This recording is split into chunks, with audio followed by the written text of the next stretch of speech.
I give to you the guy that is my hero, the guy that is the greatest representative of the liberty movement in our time, my father, Ron Paul.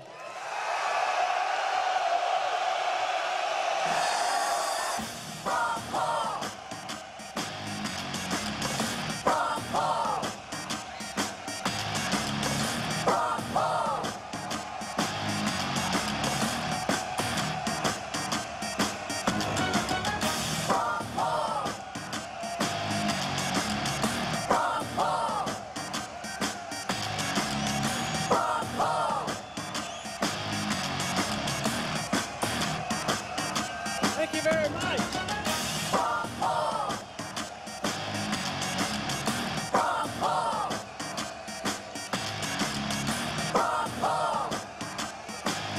Thank you.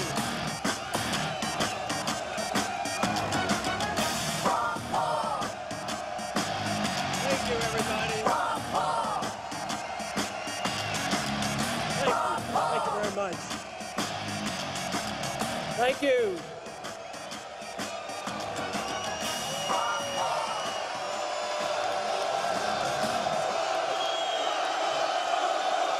Thank you, thank you.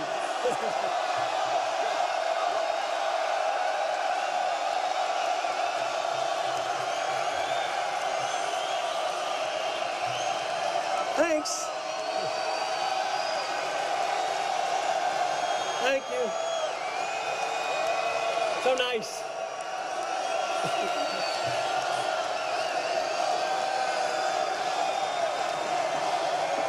Thank you, thank you.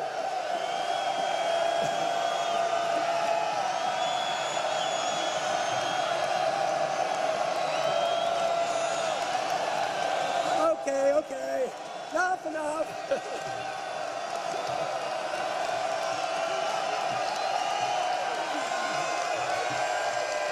That's very nice, very nice, very nice. Thank you very much.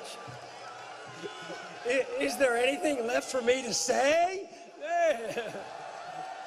Oh, this is wonderful. It's wonderful to be among friends with my family, and for a good reason, to promote the cause of liberty in a revolutionary spirit. Thank you very much for being here.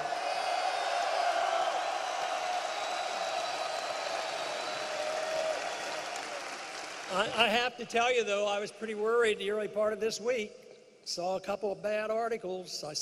It wasn't the hurricane that I was worried about, but I saw that it said, revolution is over. There's going to be no revolution.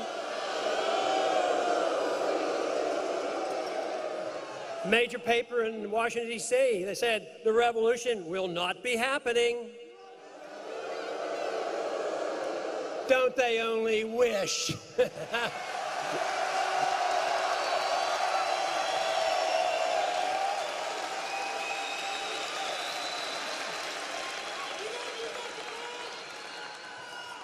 But it is so great to come together for something so important. You know, a lot of people say today is a very important day, and I think it is. Our events today, to me, very important. And they say that this convention, very important this week, and indeed it is. And this election is very important. But let me tell you, there's something even more important than all that, and that is the cause that we're leading and the cause of liberty, the ascension that we're getting right now.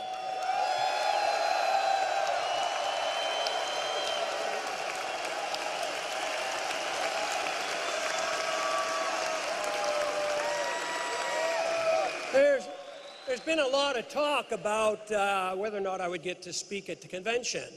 And of course, I've written that off. But today, I was very excited. I got a call from the RNC. And they said they changed their mind. And they're going to give me a whole hour. I can say anything I want. Tomorrow night.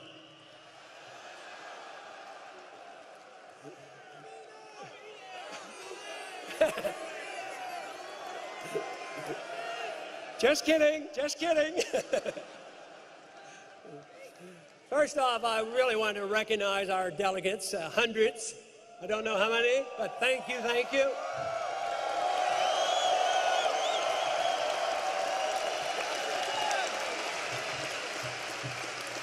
Takes a lot of hard work, and you knew the rules better than they thought they knew the rules. But, you know, that didn't stop them. They've learned how to bend rules, break rules, and now they want to rewrite the rules. But then again, maybe they've been paying attention to what's been going on in Washington. They've been bending the rules and breaking the rules and rewriting the rules for too long. That's what we have to stop from happening.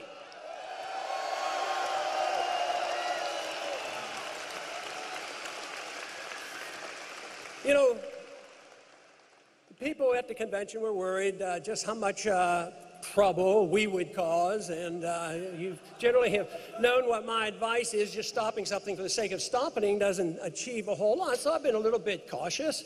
But what they have found out is they've overstepped the bound. There's a big fight going on, and we're involved in it, but everybody else, a bunch of them are joining us and say, you've gone too far. The Ron Paul people were right about overstepping their bounds.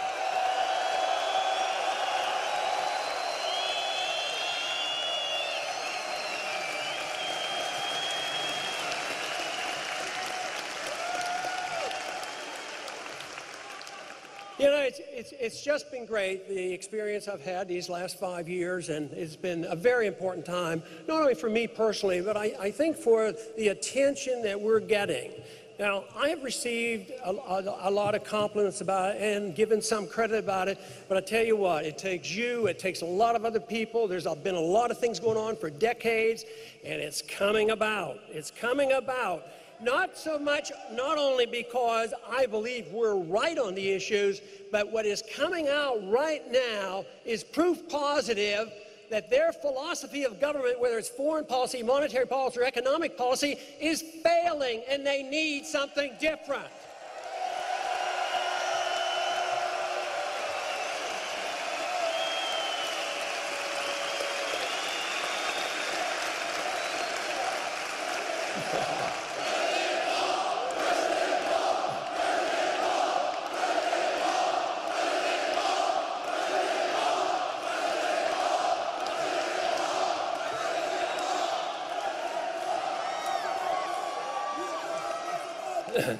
I have often quoted, you know, Victor Hugo about Samuel Adams about an irate, tireless minority, and bringing about changes in that way. But ultimately, that minority is irate and tireless, and they, you know, light the fires of liberty in the minds of men. Yes, that's important, but ultimately, numbers do count. And even numbers do count when they don't count all the votes as well, because we do have the numbers.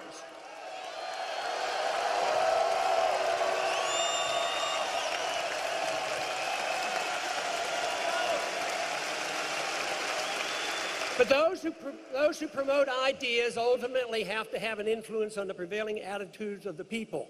And that is what's happening today. The people now are waking up, and they're realizing the failure of what we have and the reason that these ideas are coming about.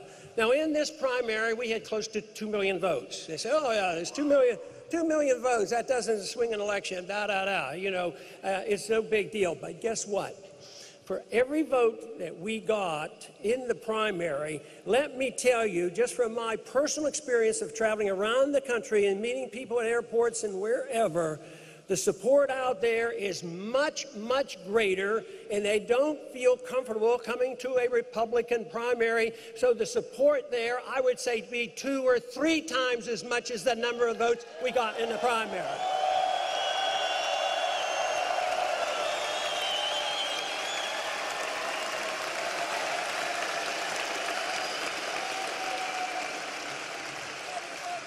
We have talked a lot about the excitement that the young people bring, the excitement we've had on the campuses.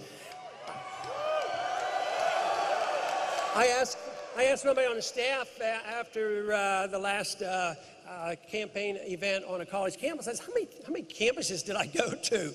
And let me tell you, if they had told me I was going to go to this number of campuses during the campaign, I probably would have said, there's no way you could do that. We went to 33 college campuses.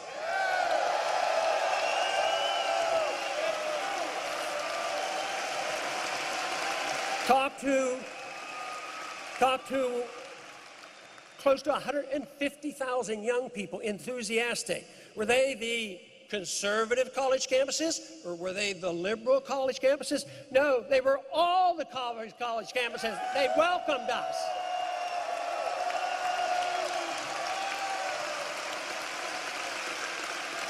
Now, when you think, if there's a party that says, oh, we have an open tent, we want new people to come in, we want to appeal to the young people, don't you think they would be begging and pleading that they come into the big tent? Well, we'll get into the tent, believe me, because we will become the tent eventually.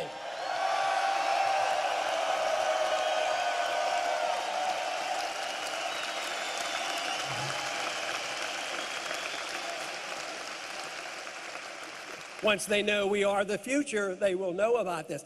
But the young people certainly have the enthusiasm. And I think it's the enthusiasm that really energizes a campaign. It energizes not only themselves and the college campuses, and I've always maintained there will not be a true revolution unless the college campuses are alive and well with those ideas.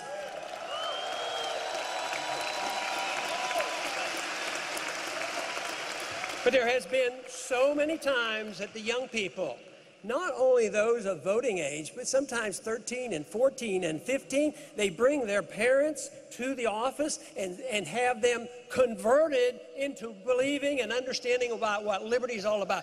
Young people energize a lot of other people and give the energy to the remnant who are with us already.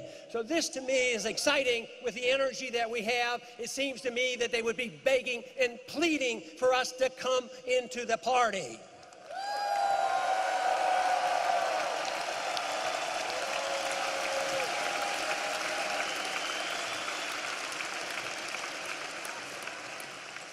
You know, most people in this room probably have read that book called 1984. It was required reading in high school for so many years. And, you know, I figured it out. I can explain to you where the problem is. 1984 has been read by a lot. I would assume everybody in this room read it as a dire warning of what could happen to a society if you're not careful. I think a bunch of people read the book and thought it was a business plan, and they ran for Congress. Because so many claim they read it, and they claim that they understand this, and yet they do the very things that we have been fighting against and trying to stop. During the campaign, I got a lot of advice. Can you believe that? A lot of advice. Sometimes from strangers, sometimes from our enemies, sometimes from my family as well.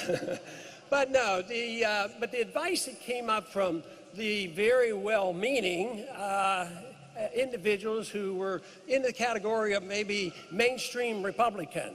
And they would come up and say, Ron, we really like you. We like what you're doing, and we like what you're saying. But if you would only do one thing, if you would change one thing, boy, you would really have a lot more success. You need to change your foreign policy.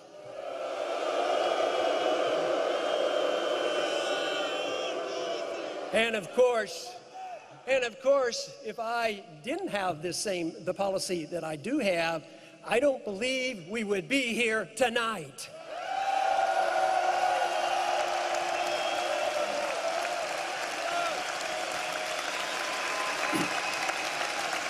And this is something they obviously do not understand.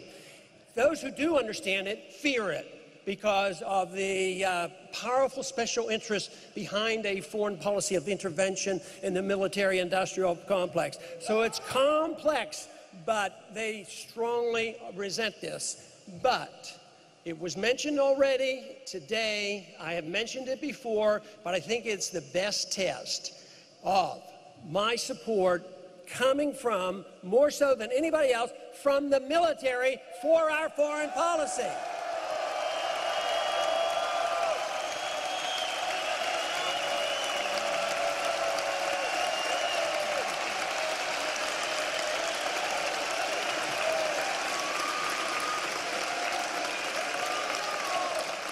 The subject of monetary policy, of course, comes up frequently in Washington on our committee, but off and on over quite a few years. And the question has always been, what are we going to do with the penny? You know, they want to change it to steel, but they can't even afford the steel. If you have a steel penny instead, we're off the gold, off the silver, we're off the copper standard, now we're on the zinc standard, we can't even afford a zinc penny, so that now they want to make them out of steel, but the steel, by the time you pay for labor, it costs more than a penny to make a steel penny. So there was an article, a headline came out the other day, it said, can we save the penny? And I got to thinking, well, they don't understand monetary policy or they wouldn't be talking that way. The bigger question that we will be forced to face is, can we save the dollar?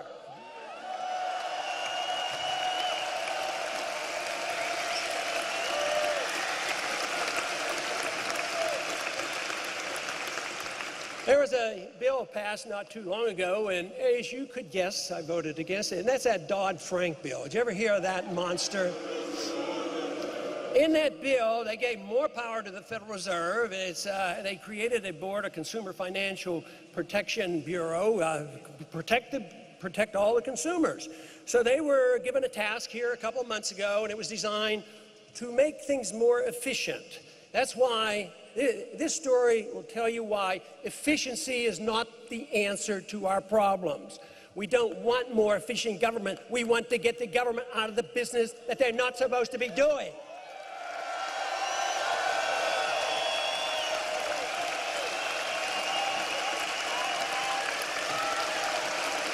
But this new Consumer Financial Protection Board was given the task of simplifying the applications for a mortgage loan because it's complex. And now they're more complex because they had a bubble and they don't know where the bubble came from because it was probably because they didn't fill out enough forms. So they said, what we need to do is simplify these forms. So they went to work, and indeed, they came up with the solution. They provided the solution. It was 1,000 pages long on how to reduce 2 forms to 1 form. All these new regulations placed on everybody who applies for a bill, and they think that will be the solution. But that isn't the solution. The solution is get the government out of our lives and off our back and out of our wallets.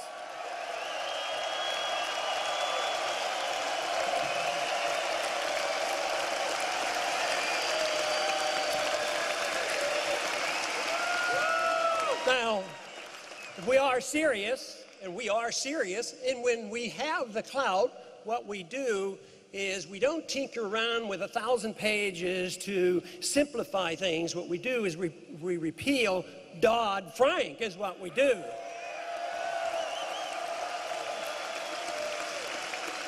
And another, there was another time the Republicans, when they were in charge, they passed the Sarbanes-Oxley. It's cost businessmen $1 trillion with new regulation.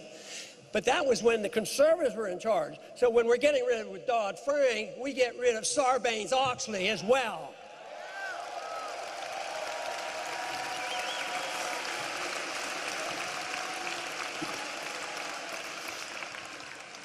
I am convinced that we're living at a time that an era is ending, and this is significant because you can be depressed at times when you look at what's happened in Washington. You work hard, you come close to victories, you don't have real victories, and it goes on and on. You said, this is too overwhelming, and Washington is responding too slowly. But the end of an era provides an opportunity. And I'm thinking recently about what era are we talking about? And I would say first off, in the last 100 years approximately, what about 1913? That was a beginning of an era. That was a beginning of a time where they said, with the income tax and a new foreign policy, we're going to make the world safe for democracy, and we're going to have a war to end all wars, and we're going to have a Federal Reserve that's going to get rid of the business cycle, on and on. We were going to introduce this wonderful era. Well, guess what? That era is not with us anymore. It's over and done with. We're just looking at the last vestiges of a bad program started in 1913. We will eventually get rid of the Federal Reserve.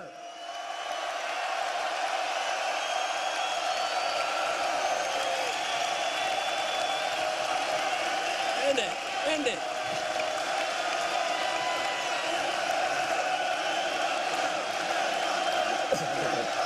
Good idea.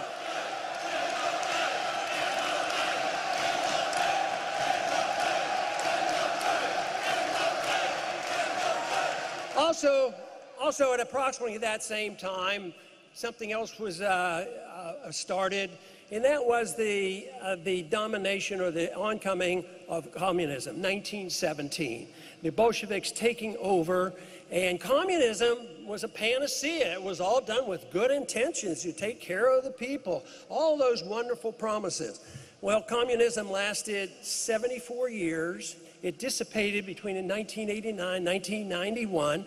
People don't talk too much about communism anymore. At the same time, communism brought about is hard to count when it gets up into the hundreds of millions. It is estimated that possibly 200 million people died by people who were able to put bad ideas out on the table and look at the tragedy of what happened. That era is over and done with. We are not going to see the world go back to that type of a program again.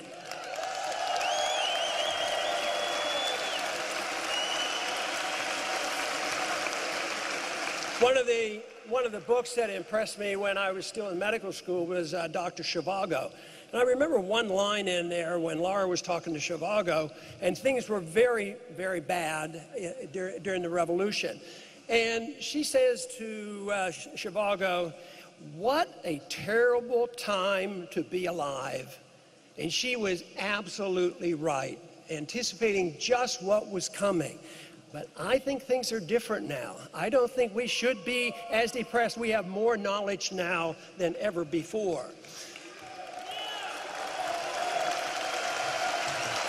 We also had the 1930s, a continuation of the progressive era. We had the Keynesian economic policies take over, the New Deal policies taken over, the fascism of Hitler and Mussolini. And they contributed to another 25 million people that died, just the fascism of Europe. So the 1930s didn't do us well either. And then that, of course, when you have bad economic policy, when you get involved in a war to end wars, it's only a war to begin more wars, and you end up in another world war, we end up, again, another World War II, and then after World War II, we have this internationalism come in. We have the development of the United Nations and the IMF and the World Bank. But they set up, of course, they were working toward worldwide currency, so they set up this Bretton Woods agreement on money, which was a total farce. The good economists, the Austrian economists at that time said, it can't work, it won't work. And indeed, when it fell apart, it was a very, very impressive day for me, because like it is tonight, a Sunday evening, it was on a Sunday evening, August 15th, 1971, the Bretton Woods monetary system collapsed. But that was predictable, and that's over with. And there are some, there's no doubt, would like to go back to that. But it also gives us the wonderful opportunity to advance forward. In more recent history, we have had the advancement of these failed policy. The Project for a New American Century. That is you already know there are a bunch of neocons running that show.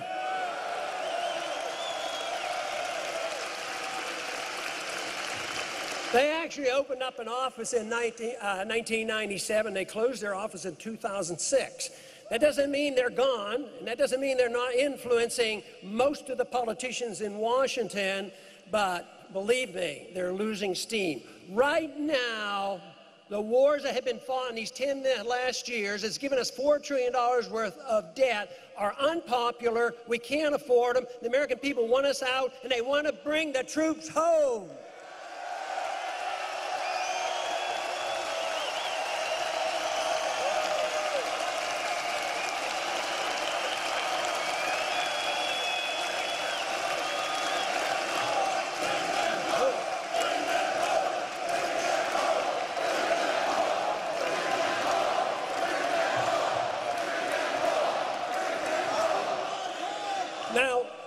If they don't listen to your shouts, and if they don't listen to common sense, they're going to listen to the facts of life, and the facts of life is we can't afford it anymore. The Soviets didn't leave because they had an enlightenment. They left because they were broke, and they so foolishly got bogged down in Afghanistan. So why don't we wise up and just take care of ourselves and defend our country and not be the policemen of the world?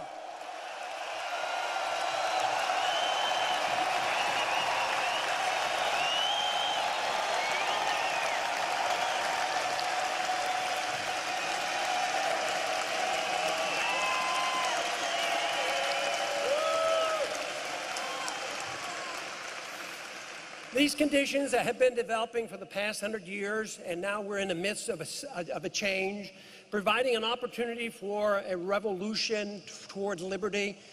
This has provided some very serious problems for us. It will not be smooth sailing, but there's reason to be optimistic that we can have great achievement. But to me, the three problems that we have to face, number one, that I see as the problem, that if we solved it, it probably would solve most of the other ones. And that is the attack on personal liberty.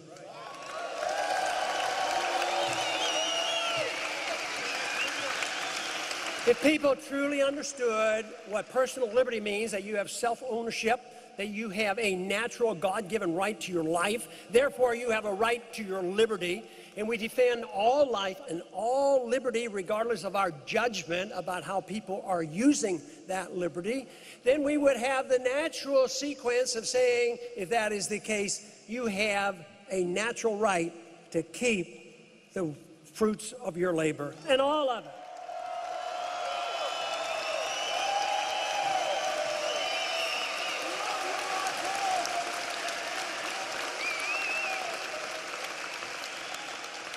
Personal liberty, when it returns, once again, you'll be able to drink raw milk.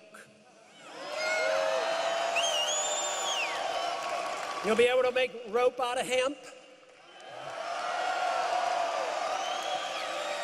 You will be able to feel secure in your houses, that the federal government will not be able to spy on you or bust into your house without a search warrant.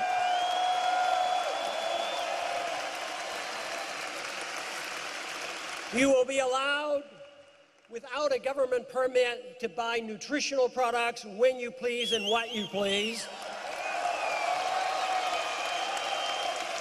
No longer will government assume they have the responsibility of protecting you against yourself. Nobody can do that.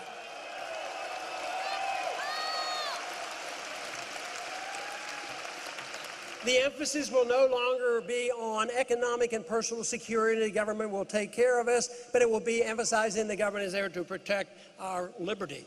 You know, they can give us security, you know, whether it's economic, which always fails, or whether it's personal security.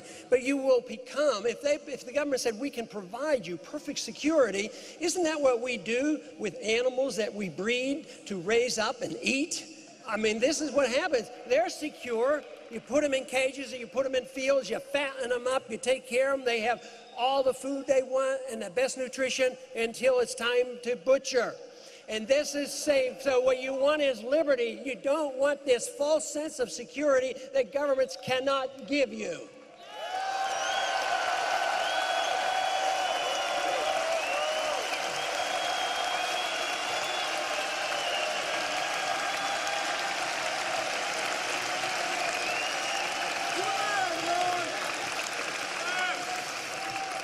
Well, it is true, in a free society, you can pick your nutritional products, and you can make your own choices, and you can drink raw milk. But you also, in a free society, you're allowed to make even more controversial choices. You might even decide to drink alcohol. And you know, there's a little bit of risk in alcohol, but in a truly free society, they tried that alcohol business one time. It didn't work very well. Too many politicians drank alcohol, so they finally repealed that. But yes, you would be allowed to make a decision on what kind of, what things you smoke and drink or eat, or whatever you do to your own body.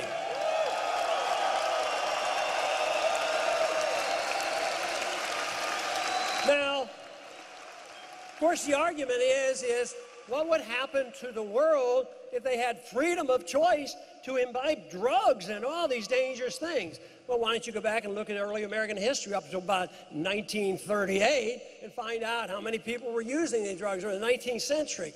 So once again, it's who gets to make these decisions.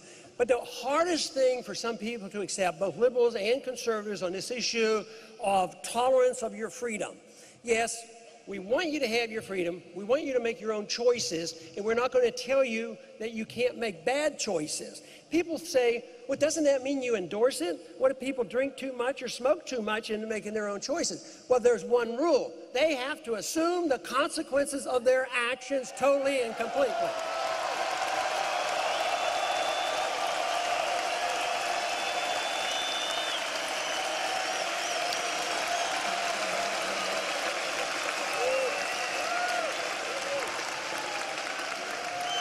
But it is under the pretense of taking care of ourselves that we have this drug war. Our government agencies have been known to be involved in drug trades. Government agents have been involved. The law enforcement agencies have been involved. And guess what? Guess which industry would like to see marijuana never legalized? That's the alcohol industry. How about the drug companies that sell all these tranquilizers? They don't want marijuana legalized either. So there's a lot of special interests that would like to keep drugs illegal. But the attack then is on our liberties. That is the important thing. We want our freedoms to make these decisions even when the wrong decisions are made.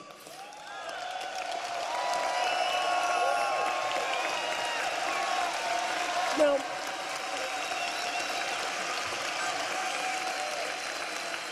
and there's still some people say, well, no, if it's legal, that means we've endorsed it. No, we don't. We don't endorse it. What about on religion? We're pretty good on religious values. Some people choose no religion. Some people pick different ones, 10, 20, 30, 50 different kind of religions. But we generally protect that and say that's your own choice. You can make your own choice. We are not judgmental about that.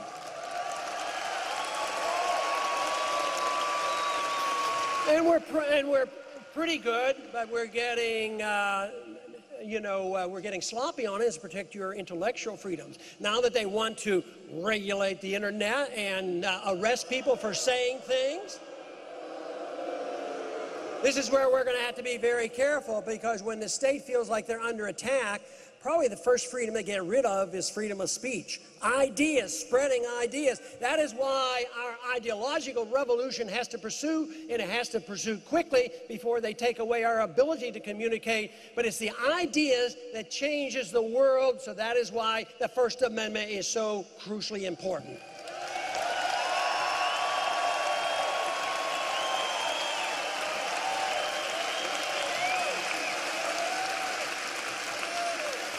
In the second area that we have a great deal to be concerned about, and that is economics.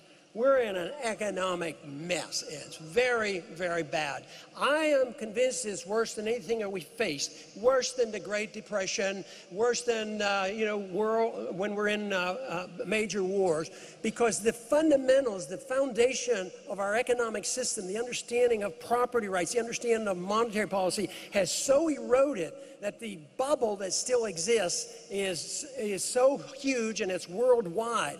So when we see hints of this breaking apart, in Europe, or what's going to happen, to the euro and the European community, and what's going to happen to us.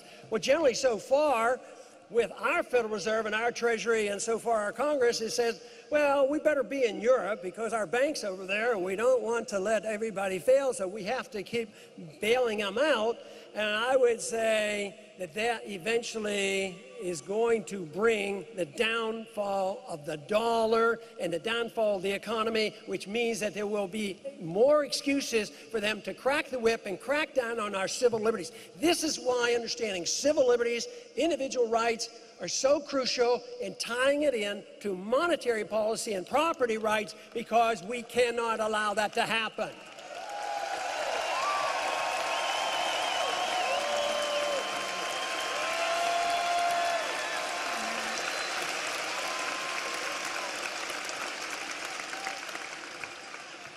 The economic system today is based on debt. For too long, what we have done is we've bailed out every attempt for the market to correct the mistakes made, especially since 1971. We've always jumped in and interfered. That is, we spent more money, printed more money, lowered interest rates, and there seemed to always be a response. Even though the statistics now are showing how devastating this economy and destruction of currency is. The average American family's losing. They know it. It's on the news this week, significantly. And that is a predictable event. Austrian economics teaches that if a government deliberately devalues and destroys the value of a currency, it will destroy the middle class and the wealth will gravitate to the wealthy.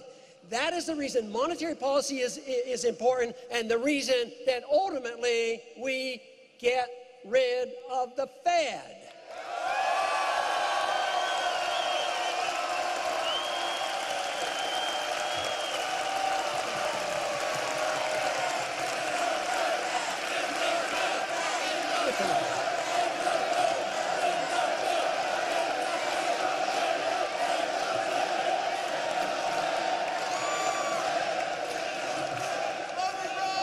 Some people ask, well, haven't we had a accumulation of wealth in the last several decades? Some people have gotten wealthier, but the average person hasn't. And the middle class is smaller, is especially smaller in these past 5 years.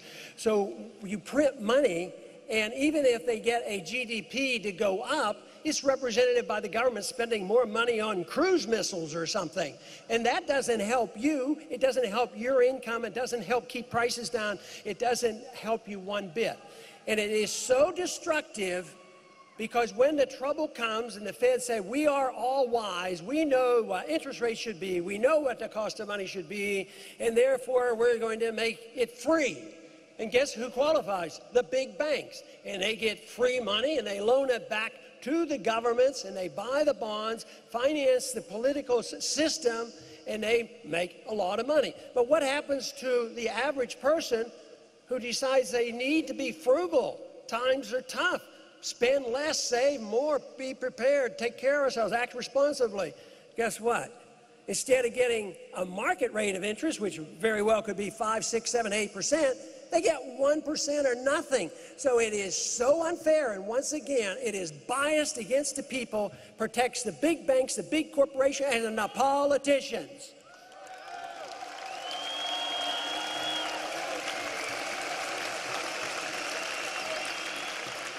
And the other area that we have created a lot of problems for ourselves, but we're in the midst of a transition, and that is on foreign affairs.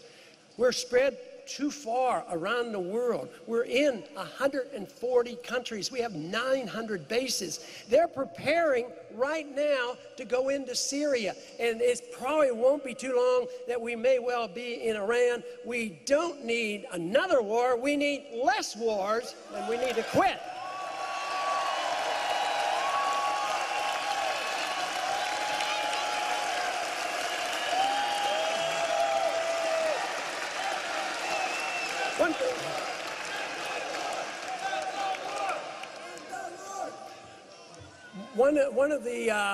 One of the strongest things that we have to deal with, of course, is the foreign policy as a consequence of the tremendous fear about being attacked by a terrorist. Now, terrorism is a serious subject to deal with, and if you understand the blowback mechanism, of course, we think we can do a whole lot to reduce the threat of terrorism. But right now, the threat of any of us being killed by terrorists about 1 in 25 million. The odds of getting killed by a car is 1 in 19,000. Lightning, 1 in about 5 million. But guess what? If you're in the military and you have to go over and get involved in a shooting battle to save the world for democracy, make the world safe for democracy, and bring peace and tranquility to these countries, guess what? The estimates are, and there's no precise number, but it's somewhere between 2 and 20 per 100 people, like 2% to 20%, that you will be killed by friendly fire. What a tragedy. And they think that we have to we have to have a drone warfare, constant. Every country, anybody who suggests they dislike us will try to send out drone missiles.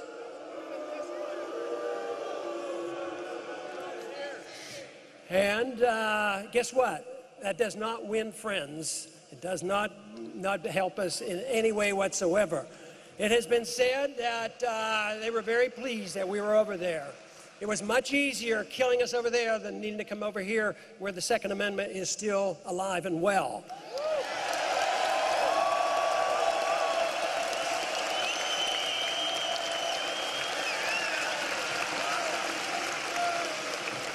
Now, in talking about foreign policy like this and emphasizing blowback, somebody rather nastily said the other day on the internet, and they said, oh yeah, if those Paul peoples had been in charge, Osama bin Laden would still be alive. But you know what I think the answer is? So would the 3,000 people from 9/11 be alive.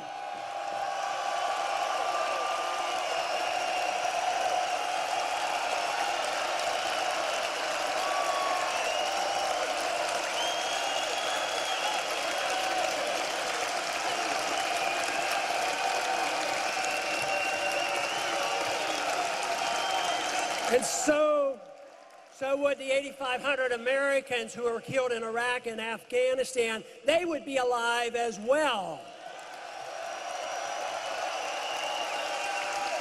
And also those 44,000 military personnel who have come back severely injured, they would not be suffering those consequences, and we wouldn't have hundreds of thousands suffering from post-traumatic stress syndrome as well as brain injuries. So I would say if you take that and add in $4 trillion, our side wins that argument by a long shot.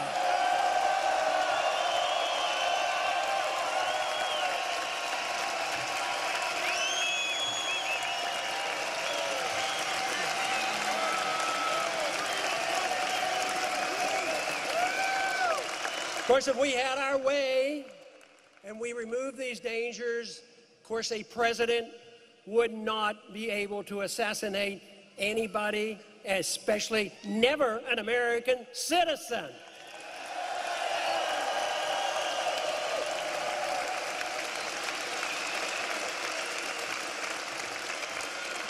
Then, of course, if we have our way, we would repeal the provision in the National Defense Authorization Act. This whole idea that they've gone all the way back to 1215, the mess around with the progress of liberty and repeal habeas corpus by saying that you don't have any right of due process and the military can arrest us and put in private prisons and never get a trial. There's something very un-American about that, let me tell you. Now, there was, when that bill was being debated in the Senate, there was a provision in there so that actually it looked like it was going to get passed.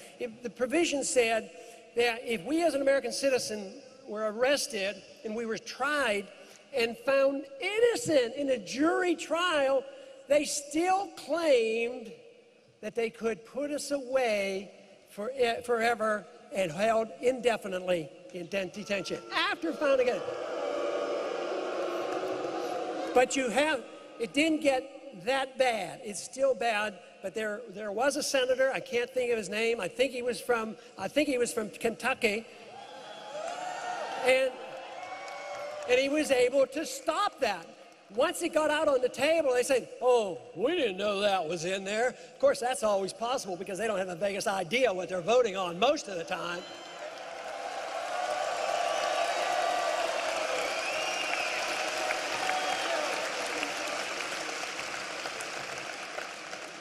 That is a problem, you know, when there's a Read the Bills Act over there, and of course I think that's a proper thing to do. You ought to read the bill.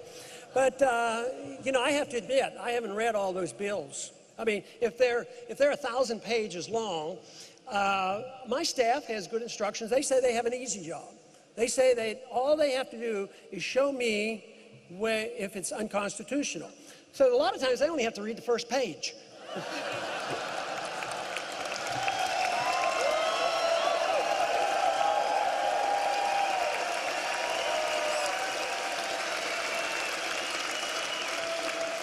And if there was ever a time if I wasn't well informed or I came quickly and thought, well, maybe haven't thought this through completely, let me tell you, it's always been safe to vote no.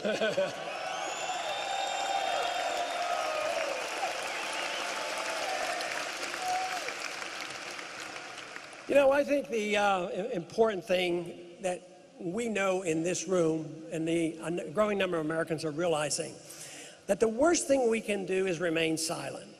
How many times I've been to the campuses, I brought this subject up about military arrests and the problems that we're facing, assassination and torture and all these things.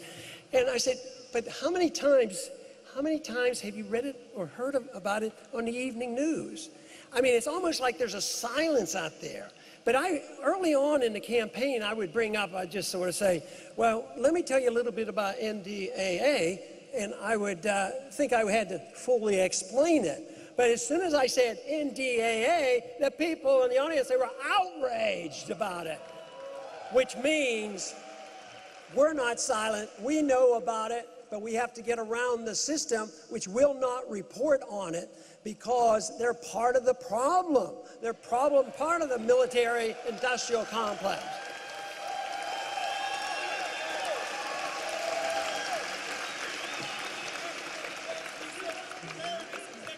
But another accusation that is made quite frequently at me and you is that we're not patriotic. Well, we do know the military supports this because they said that's un-American, you're not patriotic. But all our views are supposed to be unpatriotic. They hide behind this and patriotism is. But I have been taught and I have been convinced that patriotism is that quality that permits us in a free society to criticize our own government when they're wrong.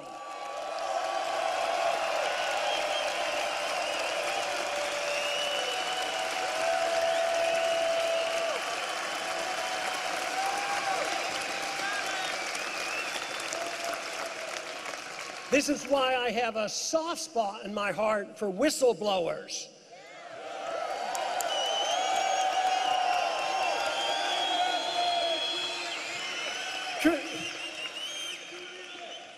The whistleblower serves a very good function, but quite frequently, what are they accused of? Treason.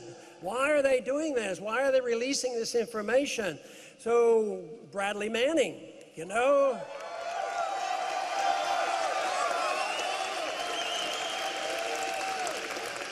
Now, he's in the military, and there are probably some, you know, debate on exactly how and what to do, but let me tell you, Bradley Manning didn't kill anybody. Bradley Manning hasn't caused the death of anybody. And what he has exposed, he is equivalent to Daniel Ellsberg, who told us the truth about Vietnam.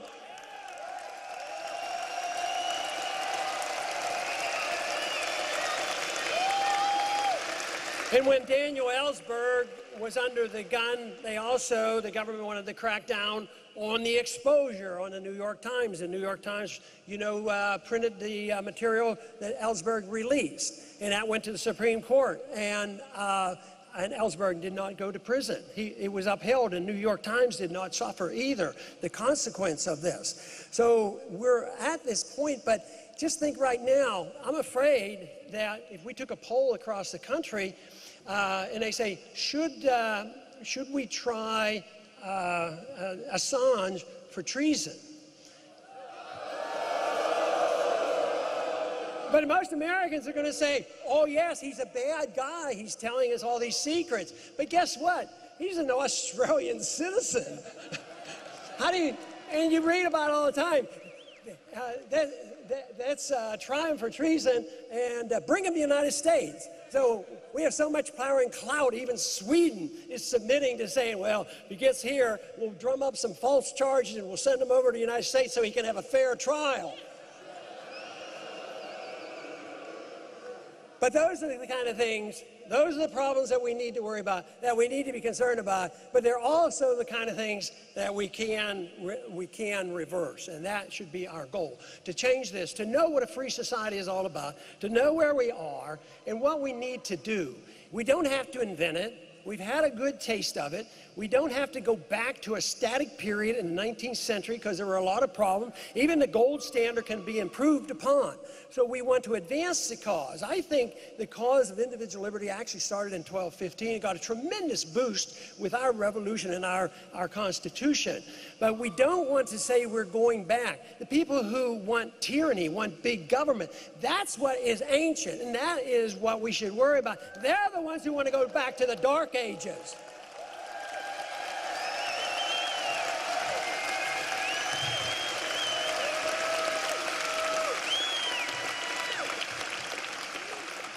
So how do we look at today, 2012? Do we look at it like 1913? Are we starting all over again and bringing in a new system? Is it 1917 with the Sovietization and the communization of the world? Is it the 1930s where we had so much fascism and Keynesianism and all the mess we have, and then the 50s and the advancement, or now are we going to have to live with the neocons, or are we going to say we're living in a new era, we're going to start something different, completely different than all that?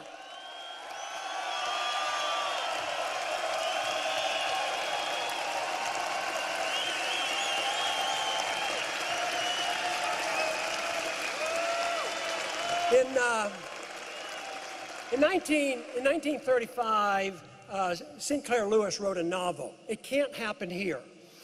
And that novel essentially was a warning because he believed it could happen here. It was an anti-fascist novel because he was very concerned about Mussolini and the Nazis. And his whole argument was that it can't happen here.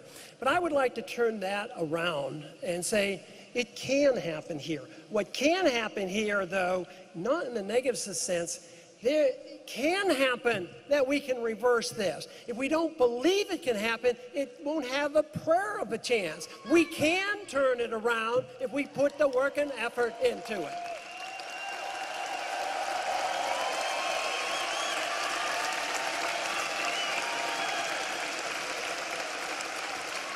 Some people, will still be negative and they say, yeah, but how many times have you seen a revolution that really has turned out? All through the 20th century, so many revolutions and wars to end wars and all that. It never happened. And right now we still have neocons all over the place. They aren't all in one party either. They're in both of the parties, and that's what we have to be challenged. But there have been times in our history where, in the history of the world, where there has been successes. In 1850, the British passed a law. It was called the Repeal of the Corn Laws.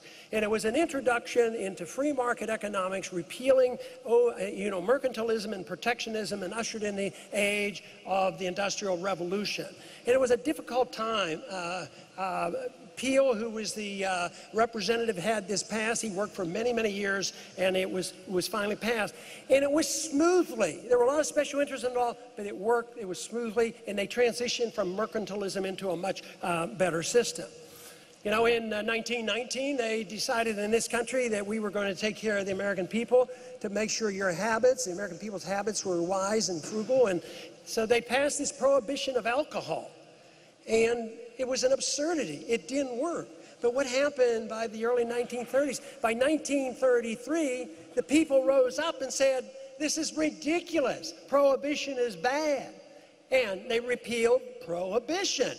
So someday we're going to wake up and say the same thing about all drugs and right now we're getting a lot more support for this. Repeal these drug laws, get rid of the crime associated with the drug law.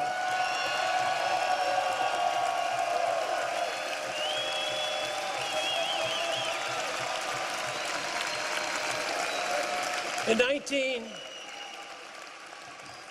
1933, as Roosevelt took over, he ran believing his program in 1932 was balanced budget. He had the most conservative platform because Hoover wasn't doing such a good job. And he said that he would defend the gold standard and balance the budget and cut spending.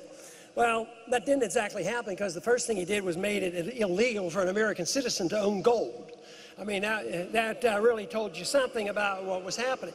But it was illegal to own gold all the way up until 1975. So in 1975, why is gold illegal? And a law was passed, and we moved back in a direction, and the American people could own gold. It's a very important issue. In a free society, don't give up your right to own precious metal, and don't give up your right to own a weapon to defend yourself.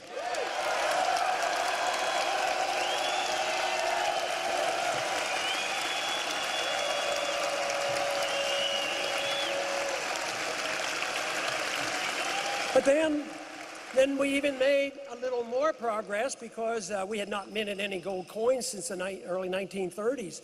So in 1985, once again, as a consequence of the Gold Commission, one thing that they came out of that, what we came out with, they would not go along with the views that I had on gold at the time, and they said, well, we'll throw them something, so why don't we go back to minting gold coins again?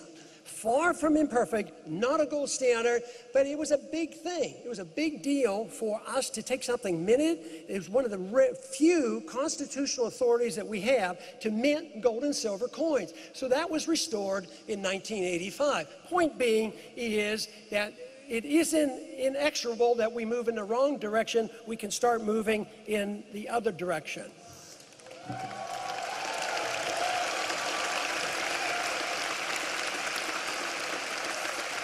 And even if you would have asked me 5 years ago that we would get the attention of the nation and we would get the attention of the establishment Republicans, even where they felt compelled to talk about it in the platform, that I never dreamed that we would get attention to probably 75% of the American people say the Fed ought to be audited.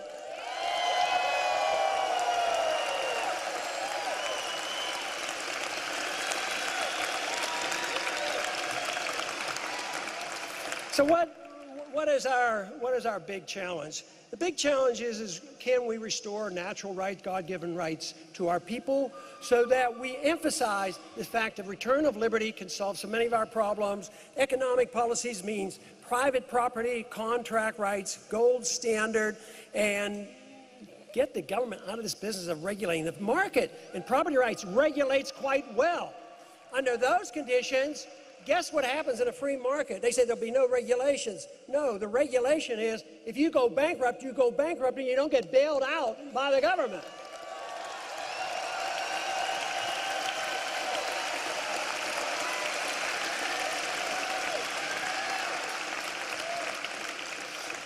So the really big question I think that we have to decide upon is which way are we going to go? We see the end of an era. Where is it going to go? And I think the choice is one of two. I do not think that there's going to be another Marxist come along and restore enthusiasm for Marxism. I don't think that tomorrow we're going to have the same thing as a Hitler or Mussolini, but I do think we have to worry about fascism, an expansion of what we already have, which is corporatism. The buddy system between big corporations, big banks with the government. And that is the reason that we have to be on the side of saying, yes, if you're big and you made your money because you had special benefits and bailouts and protectionism from the government, that is wrong. But if you're big because you sold a good product to us and we bought it and you got rich, you have a right to be rich for doing that.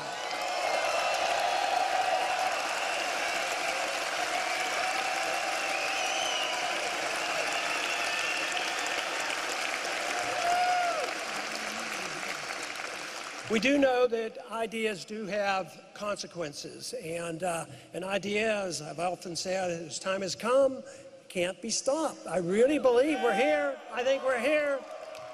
They're not going to be able to stop us, but we have to learn to know how to spot the fluff, the baloney, and get rid of it. Don't listen to it. But you just can't hit them over the head with a 2x4. It seems like maybe that's the best way to do it at times. You know, some people some people claim that I have not been, I don't express my outrage enough. You should be more outraged. Look at what they're doing to you. How did you ever put up with that? What did you do all this? Then they'll say to me, how did you ever put it up with this in Congress 30 years and you're not yelling and screaming? But have you ever thought about it? What if I became outraged at everything they did wrong? I'd have been worn out in about 5 years for sure.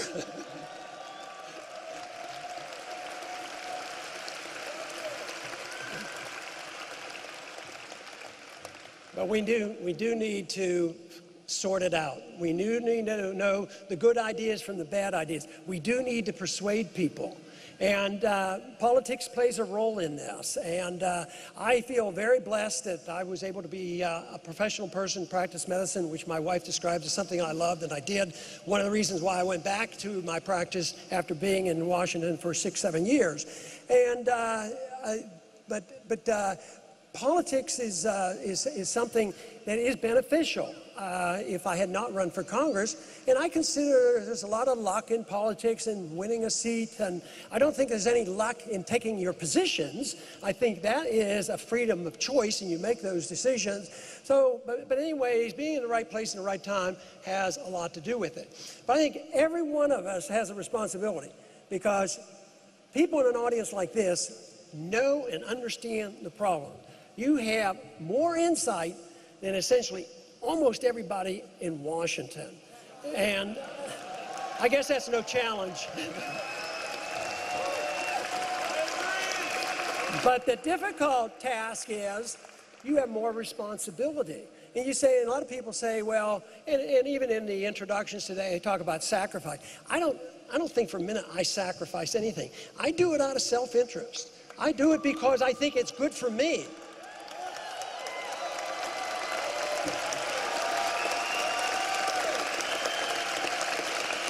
I do it because, well, I enjoy ideas. I enjoy sorting out right from wrong, good ideas and bad ideas. And there's some fun in it. I always advise if you're in this business and you don't try to have some fun, like I hope we do the rest of the evening tonight too, is have some fun. Then you're going to get worn out. But once you come to the conclusion that you put this whole thing together, personal liberty, property rights, sound foreign policy, monetary policy, and then there's an enlightenment. It comes and a light goes on and you say, wow, this really comes together. So out of your own self-interest, you spread this message, but you first educate yourself, study and learn learn how to give the answers. And you don't have to worry about what your job's going to be. If you know the answers and you speak out and you're available, somebody will use you. And it may be in politics, you may run for office, you may organize, who knows what it'll be. But the obligation is there. You have an obligation to do your very best to change this because it's in your interest, in your family's interest, it's the interest of our country.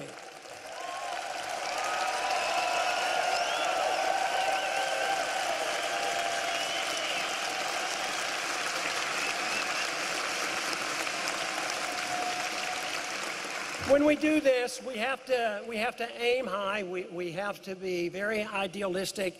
We have to use reason, and we have to have passion. We have to have passion for this. This will convert people rather than grabbing them by the collar and saying, don't you understand what I'm saying? Listen to me. Doesn't work, I'll tell you that. It just doesn't work. A soft answer sometimes is a lot better.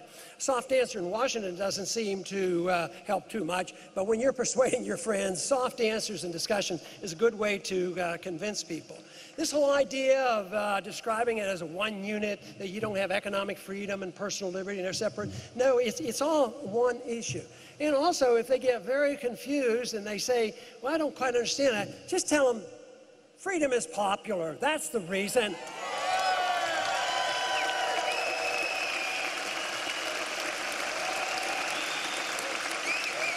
And the basic rule that drives this whole philosophy is the rejection of violence. You don't kill other people, you don't take their property, you tolerate other people. And just think about this for a minute. Freedom should bring us together. It should never be divisive, because in this room there might be 1,000 different reasons why you want your freedom. You might want it for personal reasons, economic reasons, religious reasons, intellectual reasons. But if you all agree on liberty, you don't have to worry what the other guy's doing, the other person, or how they dress, or what they say, or what they do. We all should come together to defend liberty.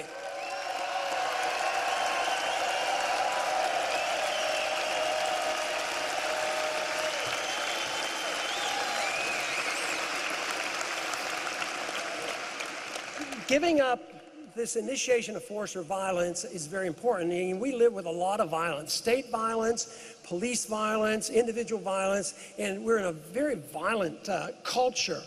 And I think it's a result, and this is my own theory, I think it comes from the fact that welfareism and socialism doesn't generate a sense of self-esteem. And it generates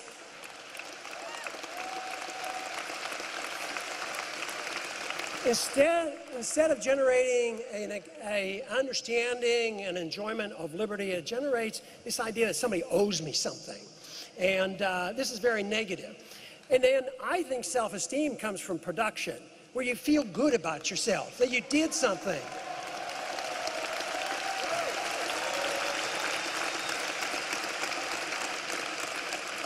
Now, some people can produce computers. There can be a Steve Jobs. I couldn't possibly be a Steve Jobs, but I bet his satisfaction came as much from producing things as it was for just getting another $1 billion.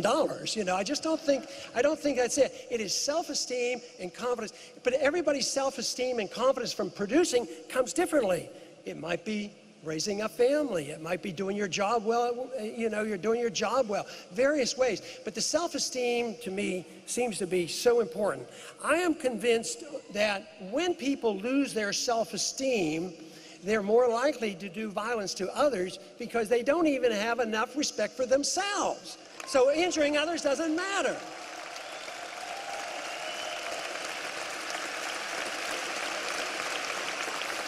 And maybe those who redistribute wealth suffer from that same problem. Oh yeah, superficially they want to redistribute wealth and take care of everybody, but they too might not have enough self-esteem to understand where it really comes from.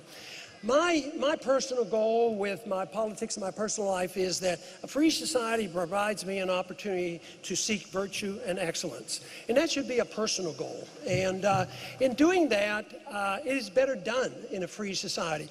If the government takes over the rule of trying to make you a better person, an excellent person, and make you virtuous, it's all over. It's all over. That is the seeds of an authoritarian society.